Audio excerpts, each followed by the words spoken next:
Abu Dhabi, the richest city on the planet. It wants to join the City Super League and is undertaking an incredible transformation, building this extraordinary skyscraper, Uldar HQ. Nothing like it has ever been attempted. It'll be a race against the clock. Will this megastructure push even Abu Dhabi to the limit?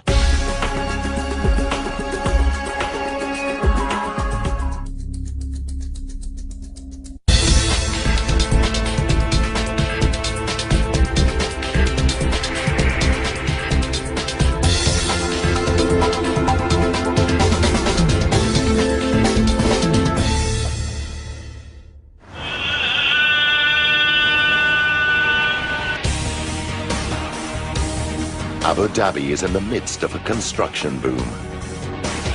It's the largest of 7 sheikdoms known as the United Arab Emirates.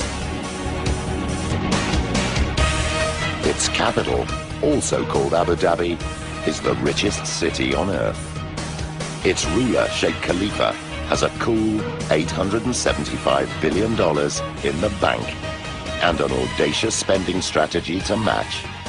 He wants to transform the skyline and compete with the international elite of London, New York, and Hong Kong.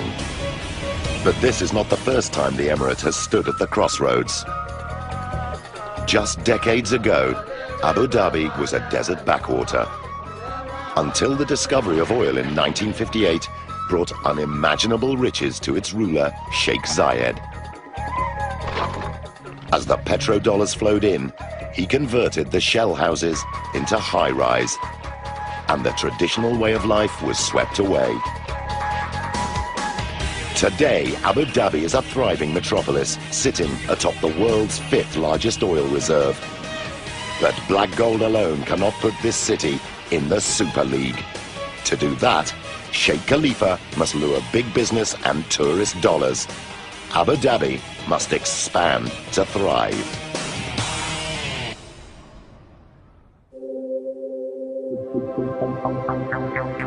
To put Abu Dhabi on the world map, fledgling property developers Uldar plan a whole new micro-city, Al Raha Beach.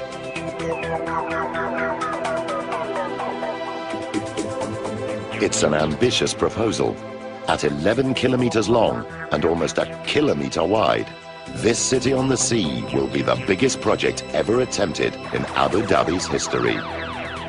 Mohammed Al Mubarak is in charge of delivering this audacious development. The vision of their highnesses and the vision of Uldar was to create this almost mini city where people can live, study, play, and work in one destination. Al Mubarak must attract investors if Al Raha Beach is to succeed. So to launch the project, he commissions a signature skyscraper. Creating an iconic structure on Al Raha Beach was of vast importance on basically putting Al Raha Beach on the world map. Al Mubarak sets Lebanese architect Marwan Zareb the task of designing an icon that raises the stakes even higher. The building will become Uldar's headquarters in the heart of their colossal development. But creating something new in a land where the iconic is the everyday won't be easy. Neighboring Emirate Dubai has taken center stage with a number of headline-hitting projects. The world's tallest skyscraper, Burj Khalifa, the Palm, and the World, and the emblematic Burj Al Arab. To stand out from the crowd, Zareb knows he must redefine the extraordinary. Simple can be powerful sometimes, and especially in architecture. You can see it since the pyramids of Egypt. Most of the iconic buildings are very simple buildings. But it isn't until Zareb is relaxing on a plane that he has a brainwave. But I couldn't sleep, so it was a moment of relaxation, you know. And then the idea came, simply. So I took a pen and I drew it on a sketchbook. The design is simple but daring. A round skyscraper taller than the Statue of Liberty, with a curved glass skin covering the area of 4 football fields. To be honest with you, the moment I imagined it, I knew it was a winning concept. I knew it was something different. In fact, the design is so unusual, Al-Mubarak initially doesn't know how to react. And when I first looked at the MZ design, I was a bit confused in the beginning, to be honest with you. I felt like I was looking at a comic. I felt that this was a flying saucer and basically it landed on a Rah beach. And I just kept on staring on it for like another 15 minutes. And after 15 minutes, I just fell in love with it. Zaraib's design is inspired by nature. 2 giant circular curved walls of glass mirror an open clamshell. Architecture is nothing but imitation of nature. At the beginning, the idea was so geometrical, very pure. It's like a seashell. The seashell has deep meaning for Abu Dhabi with its seafaring heritage. But a circular design poses a problem. Just like a coin that stands on its edge, it risks being unstable. The circle must be balanced. So Zaraib turns to some very old-school geometry. The real challenge of the facade, of the circular facade, was to find the 2 points where the building should pose on the ground. And for that, I had to go back to one of the oldest rules in architecture, proportion. When you have a circle, you can divide it into a pentagram.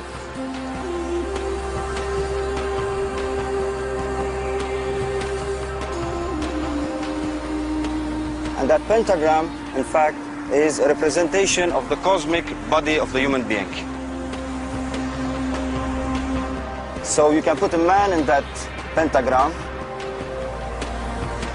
the man and the universe. So the pentagram will define the 2 points of the circle where the facade will lay on the ground. And this will create the perfect balance.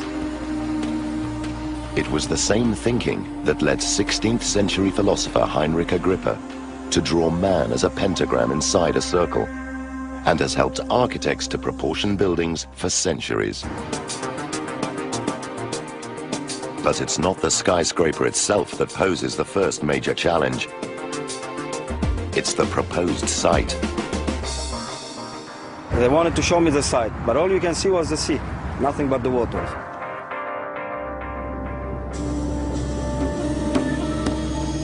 Unbelievably, the solid ground required for Old RHQ does not yet exist.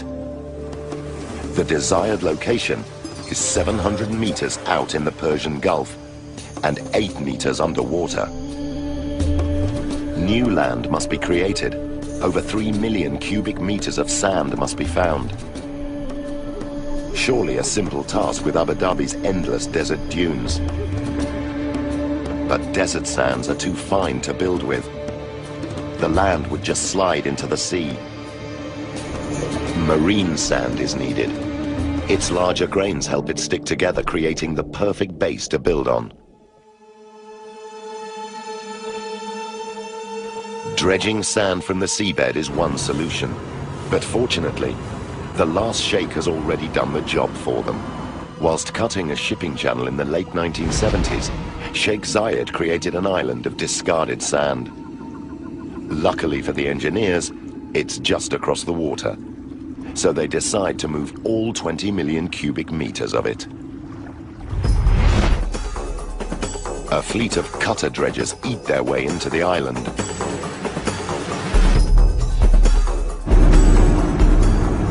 These are no ordinary dredgers. It takes an enormous claw layered with 48 reinforced steel teeth to slice through the hardened sand. The sand is pumped through a floating pipe to the construction site. Here, excavators toil 24 hours a day to flatten the virgin ground.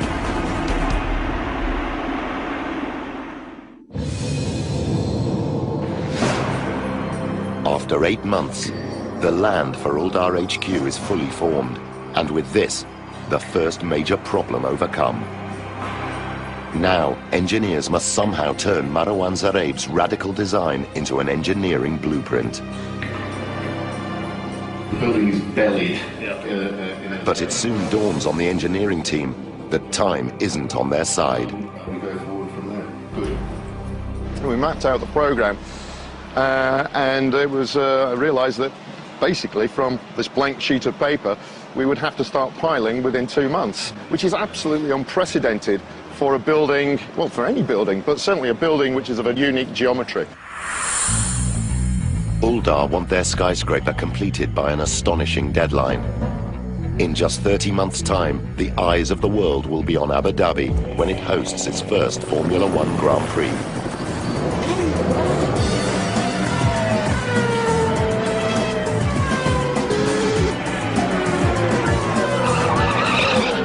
The racetrack will be on its own designated island, complete with hotels and theme parks. And Uldar are building the lot. The international press and tens of thousands of visitors will descend on the city. It's the ideal opportunity for Uldar to showcase their new HQ. But to stand any chance of meeting this target, the team will have to pull out all the stops.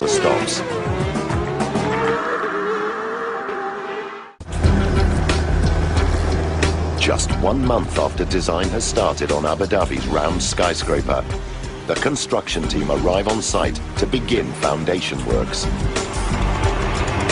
For construction manager Miles O'Sullivan, the schedule is a shock. With the design not complete and being told you're going to pile in 1 month, almost crazy. But it's not just the first deadline O'Sullivan has to worry about. Uldar HQ's round curved shape presents an enormous sail-like area when wind strikes. Wind tunnel tests must be done to prove the foundations can take the strain. But the results won't be back until work has already started. Abu Dhabi is regularly hit by high-pressure winds that sweep in from the Persian Gulf. But building Uldar HQ so close to the sea will put the foundations under another kind of pressure. Digging for Uldar HQ is very similar to digging here in the sand. What you get as you dig down is you'll get to see the groundwater starting to surge through the sand. And in fact, it's that groundwater that we see start coming through the sand here that's creating the pressure and obviously creating the issues for us when we do the construction.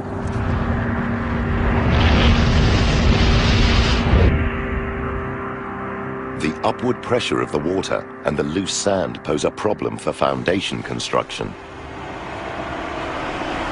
Before excavation can begin, the team must build a solid barrier called a diaphragm wall or D-wall. It's a concrete barricade formed of interlocking panels which socket into the bedrock and reach 16 meters below the surface. The D-wall holds back the loose sand and the surging seawater, ensuring the ground inside the barrier can be removed. These areas here, what are these? The D-wall must be built before the foundations can be laid. But with the blueprint above ground or work in progress, the team can only hope that over-engineering the foundations will make them strong enough. The design calls for about 400 concrete piles that work in 2 ways. Half of the piles rely on friction with the ground to secure the structure to the rock and sand below, whilst the remaining piles drive deeper into the rock to dissipate the building's immense loads into the ground. On site, D-wall construction begins. It's the same process ongoing at this Abu Dhabi construction site.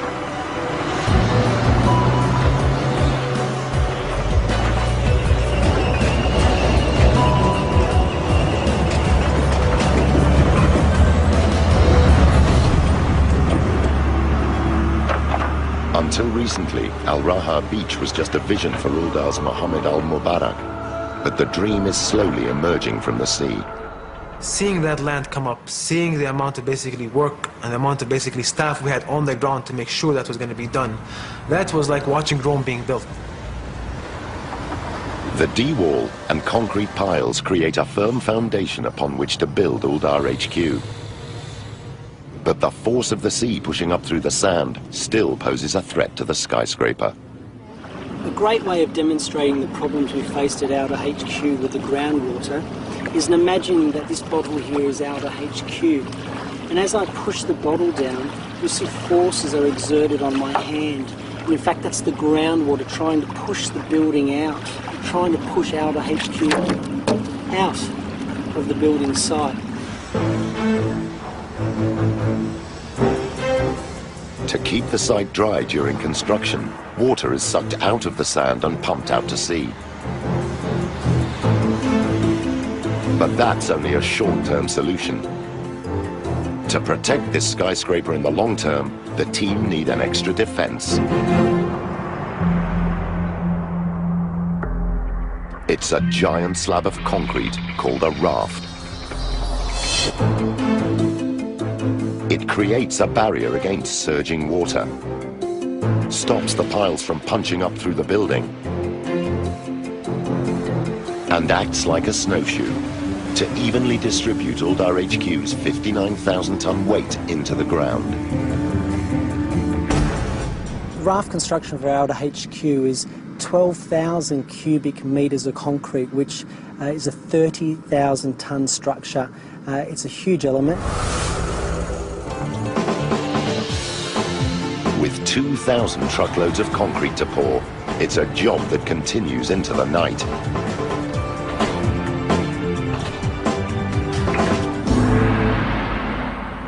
But engineers are just getting to grips with the severe forces that will affect the piles.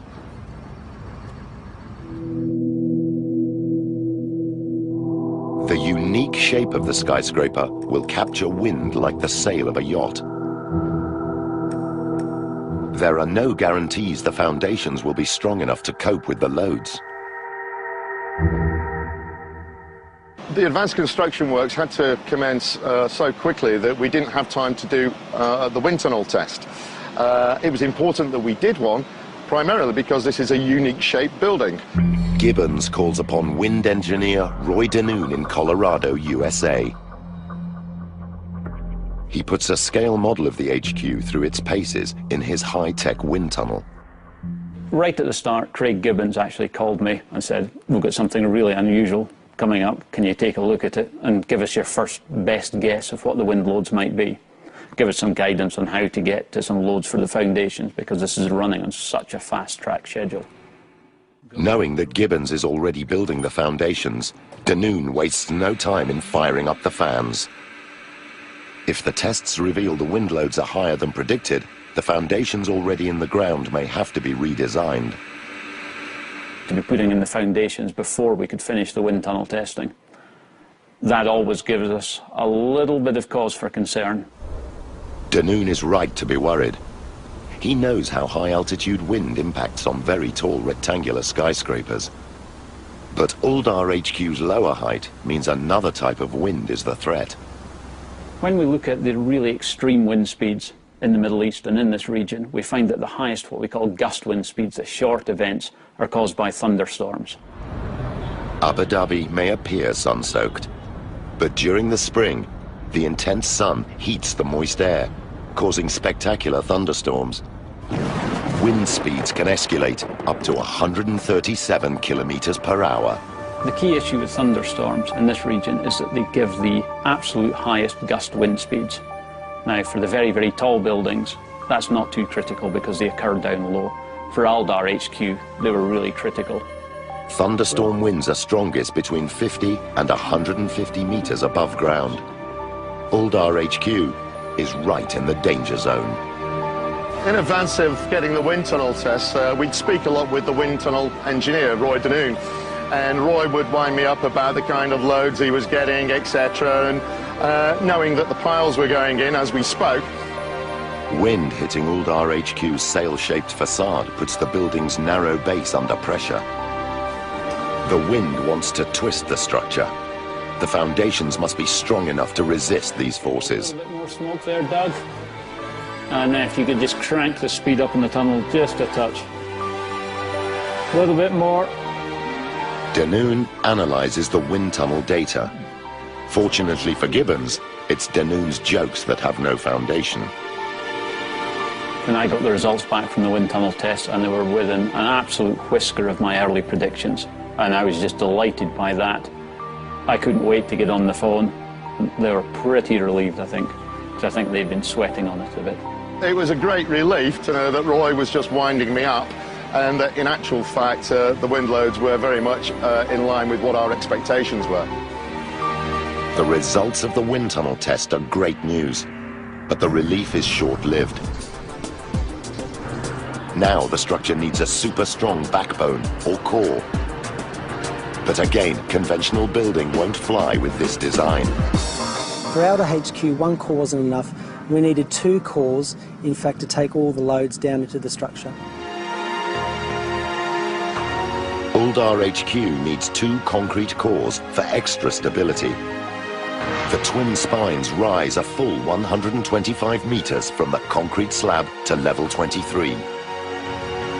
Reinforced with 6,500 tons of steel, these cores will transfer the loads into the piles. But to channel these forces safely, the concrete must be cast without any flaws. They need a way to build the cores as 2 single pieces of concrete. The answer? To slip form. It's a clever way to build big concrete towers. Liquid concrete is poured into a giant mold, which forms the shape of the structure. The mold slowly climbs up the core as it's cast, forming a single concrete tower without any joins.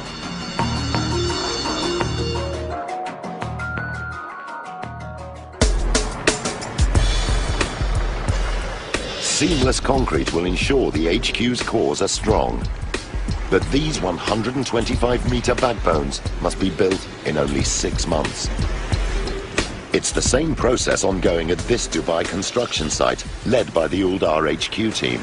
We are calculating how much per hour we need to climb, and then how much concrete we need to place in every hour. Slip form is fast, but on this schedule it's not fast enough. O'Sullivan has a trick up his sleeve to speed up construction. We set a challenge to both cores, who could get up there first. The teams battle to reach each level before the other. The cores grow meter by meter under a constant cycle. The concrete is released and poured around the steel reinforcement. Hydraulics anchored to the structure raise the mold or shutter so that the next layer of concrete can be poured.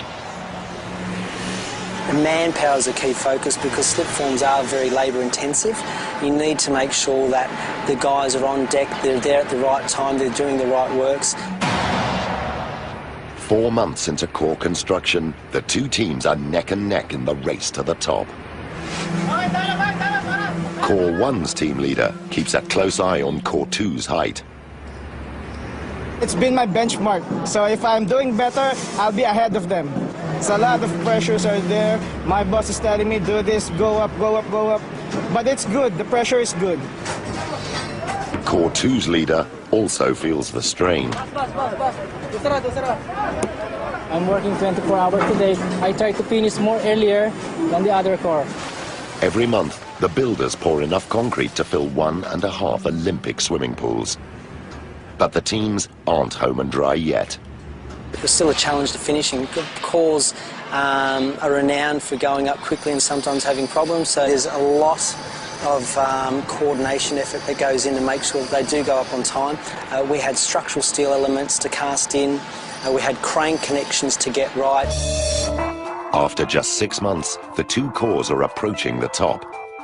Core 2 is only a meter or so behind, but Core 1 push ahead to victory. Core 1 won the race. It's really good to know that we're on top. For O'Sullivan, the contest to build the cores in record time has paid off. A lot of planning goes into the cores. To see it come off, a fantastic feeling. But it's only a stepping stone, the core construction. There's a lot more to go on. The team have so far overcome the obstacles to bring Uldar HQ to life. But now they must face their most complex challenge to date. 1 year in, and Abu Dhabi's radical skyscraper is beginning to take shape. But with only 19 months to the deadline, the engineers must crack how to build Uldar HQ's vast external shell.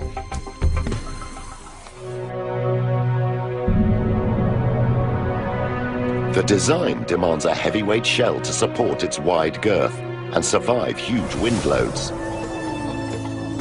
But the architect stipulates open office space, floor-to-ceiling windows, and panoramic views of the Persian Gulf.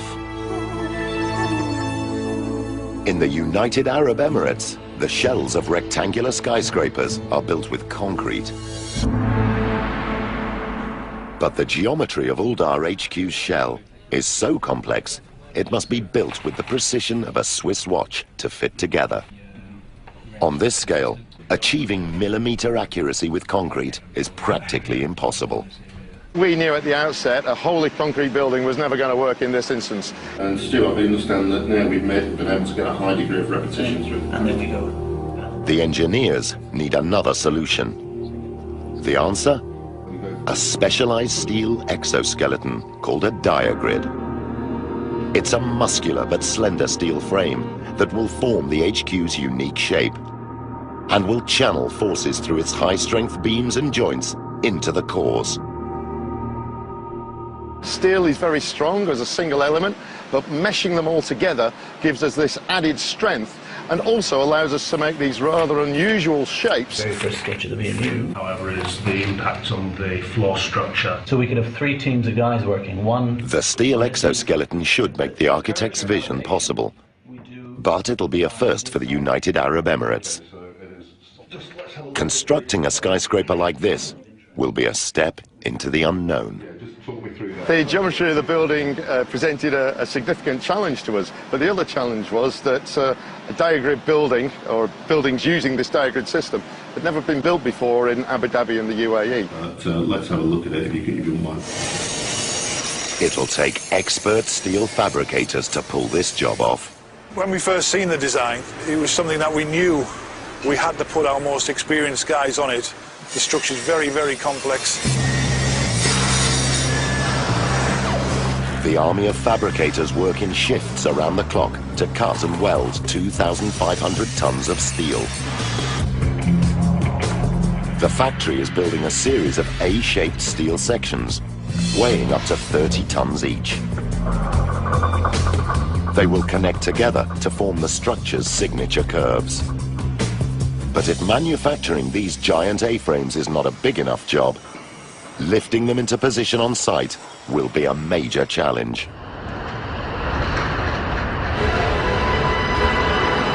Great to see the steel arrive for the main diagrids, the main columns to the structure.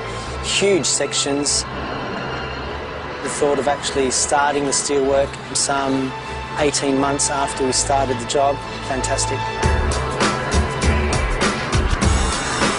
But excitement of the first A-frame delivery is soon replaced with trepidation.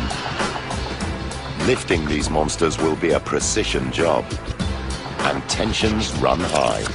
When we rigged the first A-frame up, you've got to put all the chains on it. It would take maybe an hour to rig it up, and everybody's then thinking, I hope this is going to work. Everyone is on tender hooks. Now is the moment of truth. The A-frame is lifted off the ground. There was a big ah from the crowd when it went in. The first exoskeleton section is finally bolted to the base plate.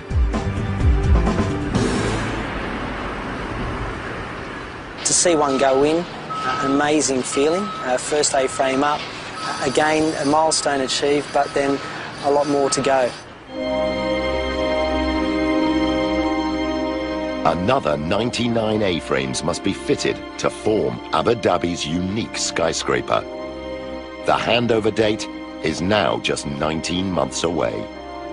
So the team must now focus on the HQ's interior. The structure needs an alarming number of restrooms, 85 in total. This is no weekend DIY job. It'd take an army of plumbers and time the schedule cannot spare. So to fast-track the task, the team innovate again. with prefabricated washroom modules or pods. A pod is a factory-made restroom, complete with lavatories, basins and mirrors, ready to plug into the building. The team plan to lift these 12-ton pods by crane and lower them into the cores like a giant game of Tetris. Construction is a finely tuned sequence. The pods have to be in before the exoskeleton blocks access to the cores.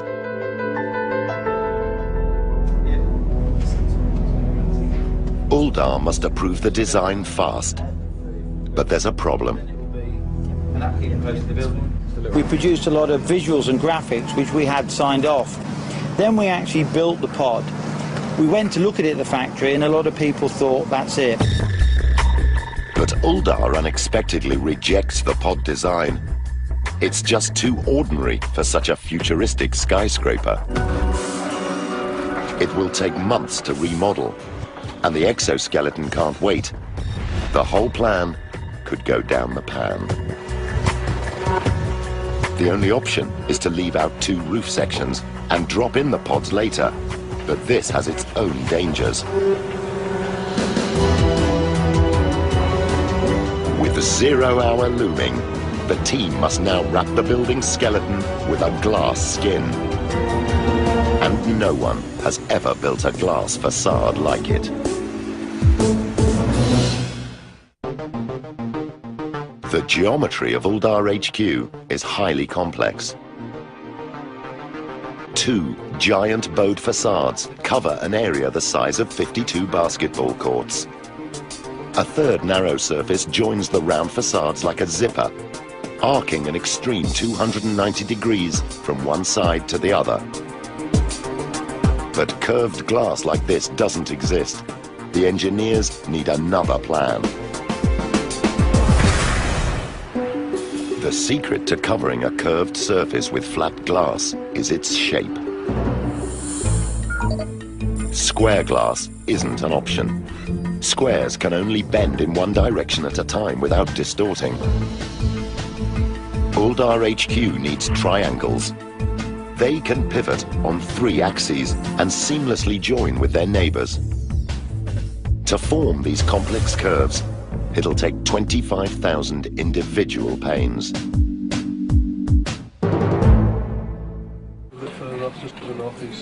But before glass production can begin, the team must know what wind pressures it will face. It's back to wind engineer Roy Danoon, who must test the design in his wind tunnel. When we first saw the design, we knew there was some potential for some quite high glass design pressures. If you under-design a pane of glass, then it will be sucked out the building. The large facades are most likely to cause trouble. The biggest loads on the overall building are the winds coming flat into the wide face, so it's capturing it almost like a sail. The wind comes into the centre and spreads out around the building, and where it separates and splits away from the building around the edges, that's where we see the largest pressures. The pressure is like a big SUV hanging off the outside of each panel. But that's not all Danoon's test reveals. The circular shape of Uldar HQ creates another problem. When we initially saw the design, the sharp edges threw up the warning flag that said, look, we can get some pretty large pressures here. Where the wind hits the edge of the narrow strip of glass, it spirals in on itself, creating a vortex. You see this recirculation of the flow. It separates away and you get this little bubble on the surface where the wind isn't hitting, and then it comes back in to meet the surface again. That's typically an indication that that's where your highest design loads are occurring for your glass. And that's a very, very strong suction force is what that little bubble means. To stop wind sucking glass out of the HQ, each pane must be beefed up with thicker glass and a stronger frame. But that does nothing to limit the scale of the job ahead: installation.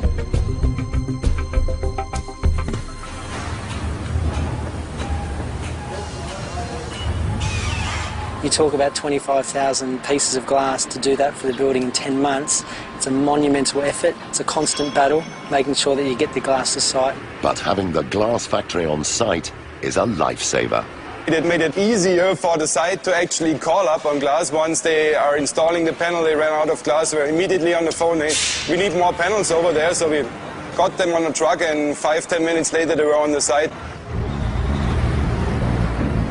The glass factory sends the panels to the site by truck, and the panels are lifted by crane up to the installation team.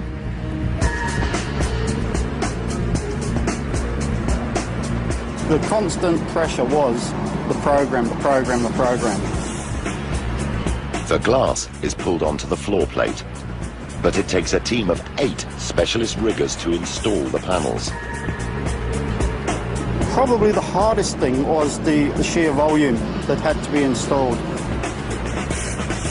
Fixing glass on a curve at this height means the panels have to be swung out from a platform that hangs out of the building. It should be easy, but then this team have Abu Dhabi's wind to contend with. The wind here can just blow in from nowhere. It caused us no end of problems. The glass would start to revolve and spin. We would get a choice whether to lift it, bring it into the building, put it down, or to put it straight back down on the ground. They were decisions that had to be made on the spot. And you don't want a large panel coming down from 20 stories. Just contemplating that, it doesn't bear thinking about. This glass panel makes it into position in one piece. But the team have another 29 to install every day if they're to meet their targets. We got it up to 30, 32 on average, and I think the best day was over 40.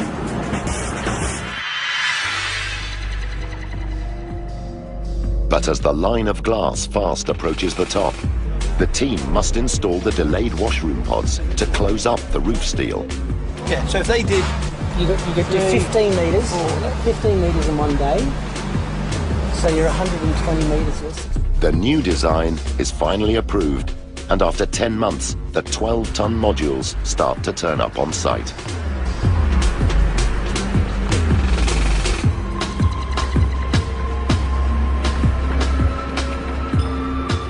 The pod drops are quite quick. We hook them up, we take them up the 140 metres to the top of the tower crane. The pod can now be lowered into the core shaft.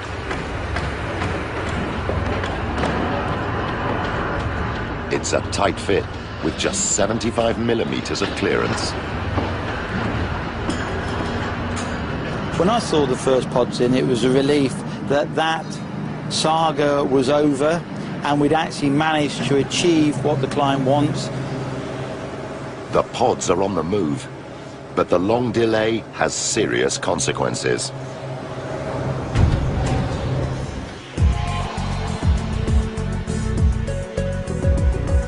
Finishing the exoskeleton should be a straightforward task, but the incomplete steel roof has sagged out of shape.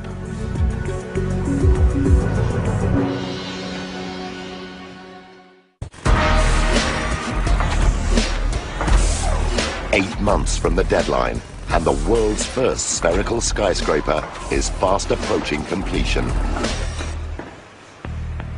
But with the end in sight, construction hits a serious snag. The delay in fitting the washrooms into the cores has forced the team to leave the roof arch open, causing the steel to slouch out of shape. The arch of the HQ's lightweight roof is the key to its strength. Its curves evenly distribute the forces down into the foundations. But if any elements of the arch are missing, the forces cannot flow away. The roof will sag under the weight. To discover how serious the slump is, the steel is surveyed. I made a phone call to our site supervisor, Bob, and asked the question of what the actual sag was recorded, expecting it to be around about 50, 60 mil. When we got the figures of 150 millimetres, I was a little bit shocked. With a building that relies on precision engineering, a 150 millimetre sag is a huge problem. The roof will not slot together. The brackets to connect the remaining 40 glass panels will be out of alignment. There is no time to redesign. The team have to somehow make the roof steel fit together.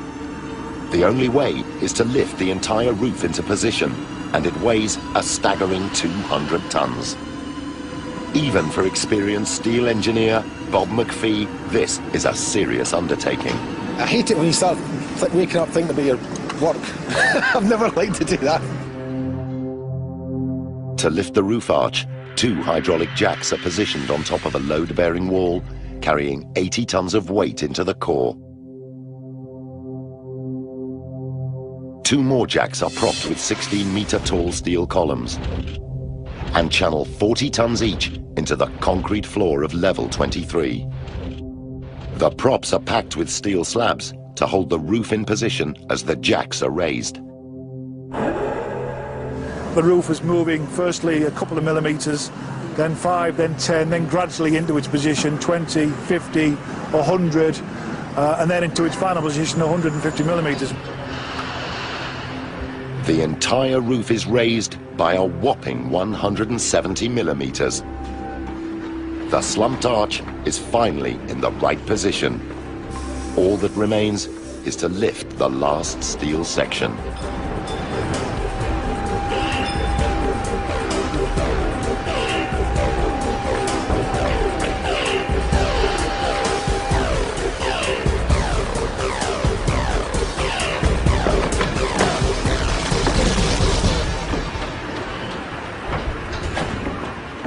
It's a tight fit. With a millimeter to spare, the roof is finally complete.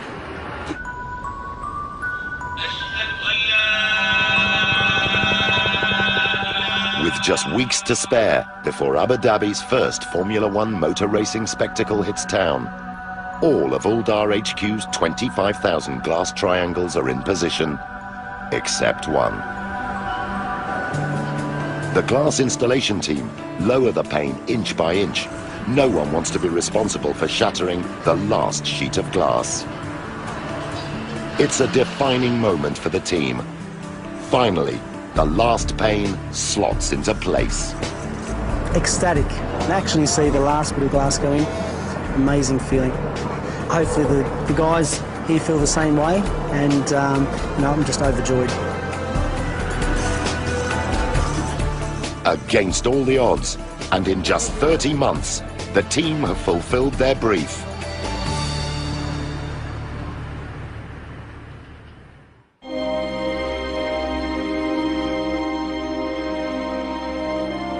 An engineering triumph. This is Uldar HQ. This spherical skyscraper, a world first, rises 125 meters above the Abu Dhabi sands. All 3,000 glass panels mirror the surrounding landscape, reflecting the blue skies and the rolling sea of the Persian Gulf. Amazing structure. You don't see any circles in the world being constructed, so to be part of that was fantastic. Mindful of all the issues and challenges and highs and lows in between adds to that feeling of triumph. Mohammed Al-Mubarak fell in love with an extraordinary idea. But will the building match his high expectations? It's really a work of art. It's a stunning building. To me, it feels like it should be in a museum. The space is unbelievable. It's a really colossal building. When you come up front to it, it's even bigger than you even imagined. And for it to come from paper to that, it's great. Already an icon on the Abu Dhabi skyline, Uldar HQ should lay solid foundations for the future of Al Raha Beach. Architect Marwan Zareb is delighted to see his concept sketch come to life. The building is more beautiful than the original idea because it's real now. It's no longer a simple concept. It's became reality. Uldar HQ is a structure that rivals not just Dubai's iconic buildings, but can stand proud on the international stage. The HQ building has really put Abu Dhabi on the world map. If you ask me today, we're not yet into the world of Singapore or New York or Paris or London. Will we get there? I absolutely believe so we will.